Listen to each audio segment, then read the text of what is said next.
here. You went in a little bit about the customer immersion experience. It's really one of the hallmarks of what we're doing for partners today. I think really just understanding how that helps develop relationships with these individuals, helps establish your credibility in the marketplace is good, just to kind of lead with, just to start with. However, as you were mentioning, we wanted to pivot. We do this enough where we can really get some telemetry on what's working and what's not.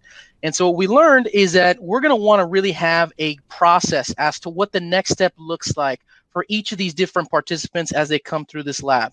And so the idea is we're giving them all this great information. We're establishing this relationship. How can we move this relationship to the next level? And so what we realized is, okay, we're using Teams Meeting as our platform. Polling really became one of the new features that we started rolling out in every single one of these events.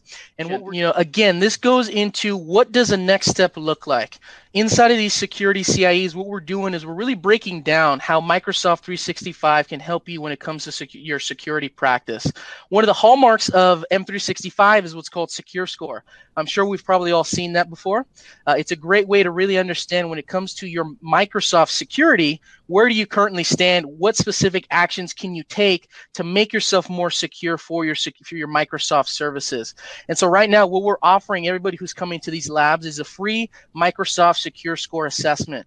The ability to take some time with us, the experts here when it comes to Microsoft security, let you know and understand what different steps you can take to uplift your security program, uplift the way that you're protecting your data, and ultimately making you more of a secure platform for the different customers that you're working with. That's what we're doing. We're seeing great success. I encourage everybody to go ahead and try this out in the events that they're going with forward. We're happy to take some time to walk you through how we're doing this today as well.